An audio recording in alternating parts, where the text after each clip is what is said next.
العلم نور العلم نور العلم Bismillahirrahmanirrahim. Bienvenue dans la leçon numéro 23 de l'essentiel du sarf, dans laquelle nous allons aborder les abwab avancés. Donc, le sulasi, le thulathi, mazid fi.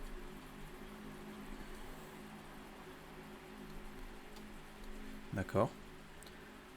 Et l'étude détaillée du bab taf'il. Donc c'est un des premiers babs parmi les abwab avancés. Je vous rappelle que on a déjà parlé du sulasi mujarrad. D'accord. Sulasi mujarrad. Donc les abwab de base.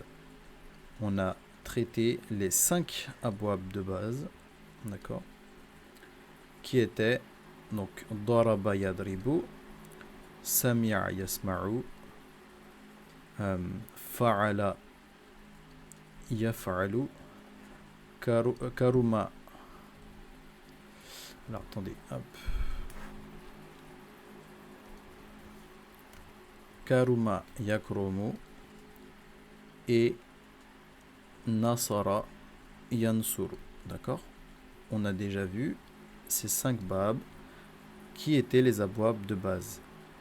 Dans ces abwab-là, on avait dit que les lettres racines, qu'il y avait uniquement les 3 lettres racines et pas de lettres supplémentaires dans la racine. Alors là, ce qu'on va voir, ce sont les abwab avancés. Donc les sulasi mazid fi.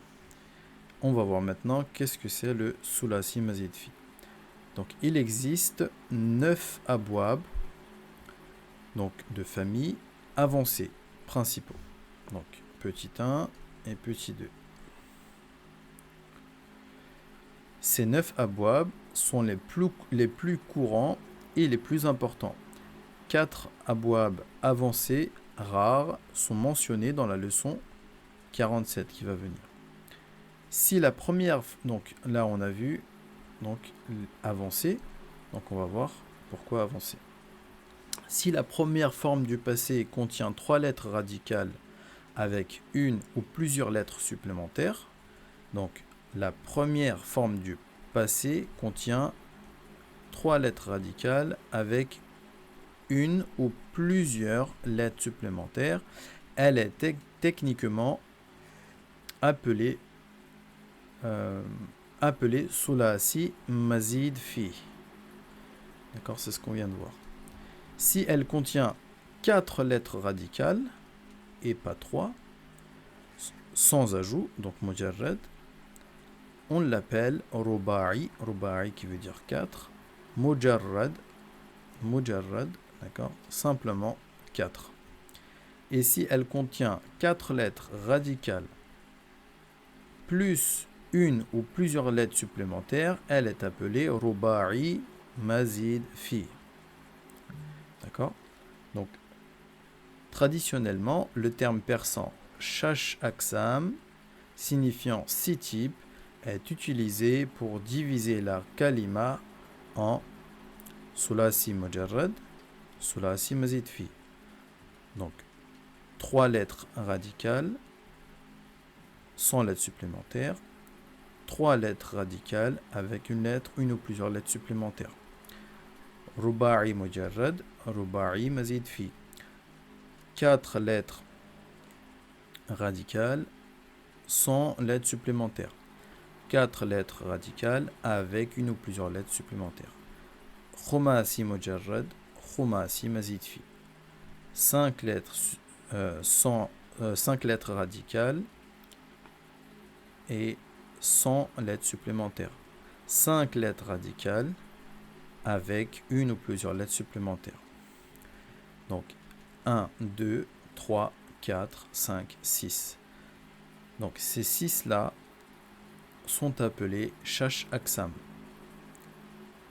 Les deux derniers étant extrêmement rares et n'étant pas utilisés pour les af'al. D'accord, le khumasi mujarrad et le khumasi mazid fi sont très très rares et ils sont seulement utilisés dans les asma, donc dans les noms.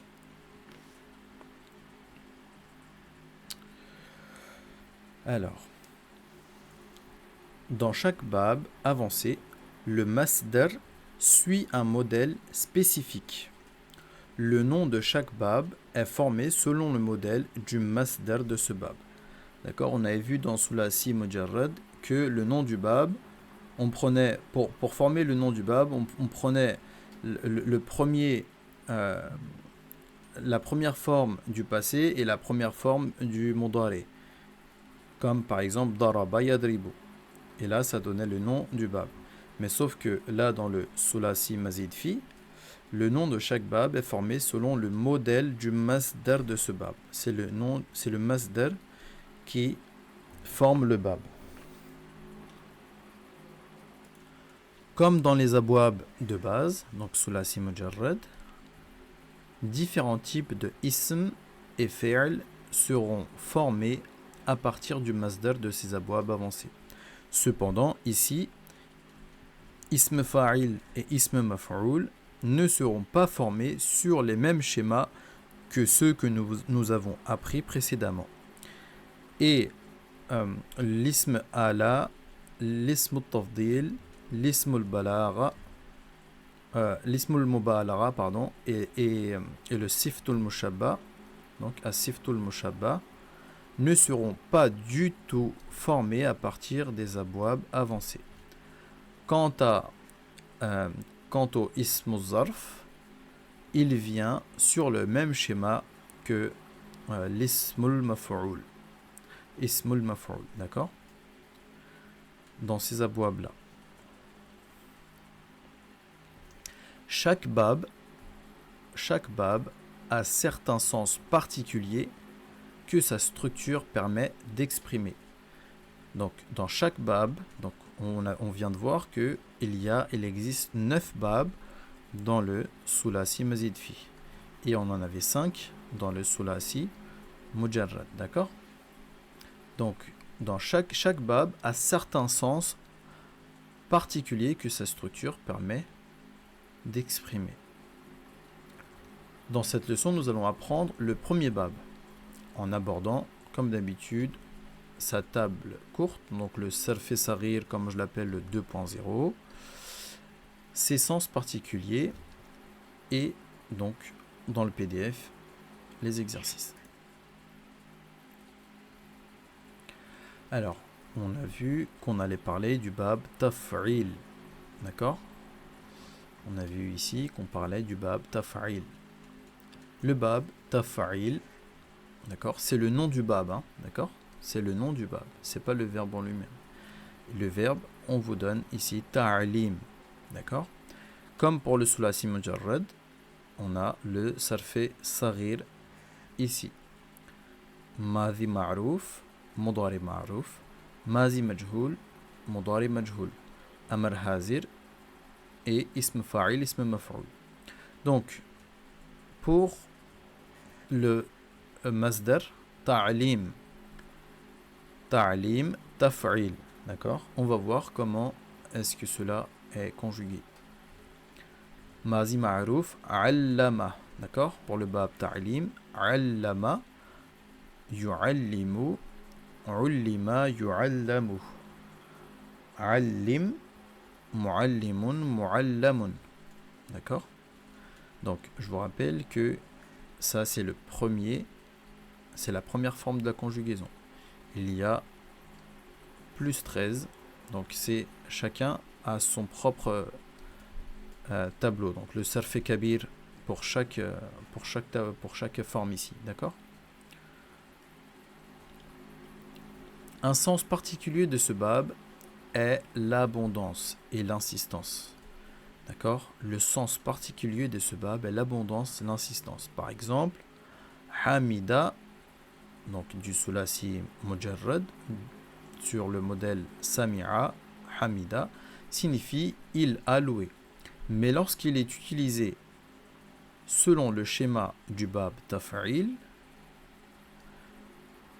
le mot hammada, d'accord, lorsque hamida est formé, est utilisé sur le schéma taf'il, comme ici ta'lim qui donne allama, et ben le verbe au passé hamida devient hammada et signifie il a beaucoup loué. Donc on a dit qu'on avait l'insistance ou l'abondance. D'accord? De là vient le mot béni Muhammadun sallallahu alayhi wa sallam, qui signifie celui qui est abondamment loué. D'accord? Muhammadun. Muhammadun mu'allamun ismu maf'ul, pardon. Qui signifie celui qui est abondamment loué. D'accord? Vous voyez? Le bab taf'il, ism maf'ul et le masdar ta'lim qui donne allama et ici mu'allamun. Donc là on a Muhammadun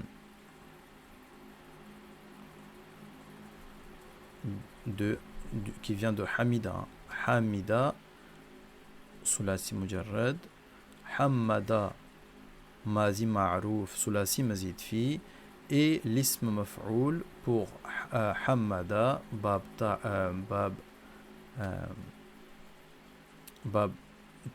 taf'il donne Muhammadun sallallahu alayhi wa sallam. Donc là pareil, Hamida au passé, il a loué au passé, mais sous la simjarad. La bab taf'il donne Hammada, il a loué abondamment. Qata'a, il a coupé, qui donne qatta'a, il a découpé, il a déchiré en morceaux.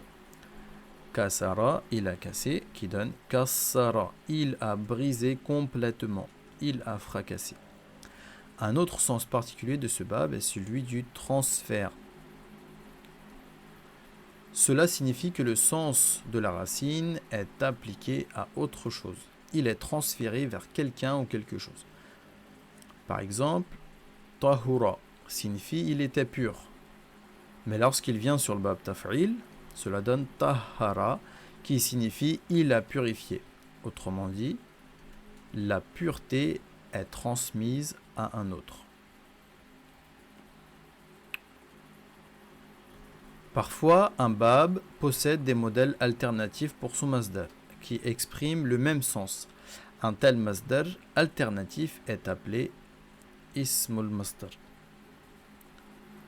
Pour le bab taf'il, le modèle taf'ila est parfois utilisé comme masdar alternatif. Par exemple, tajriba, expérimenter, est un masdar alternatif de tajrib. Pour certaines racines, ce bab peut aussi avoir un masdar alternatif sur le modèle fa'al. Par exemple, salam est un autre masdar de taslim et azab est un masdar de ta'zib.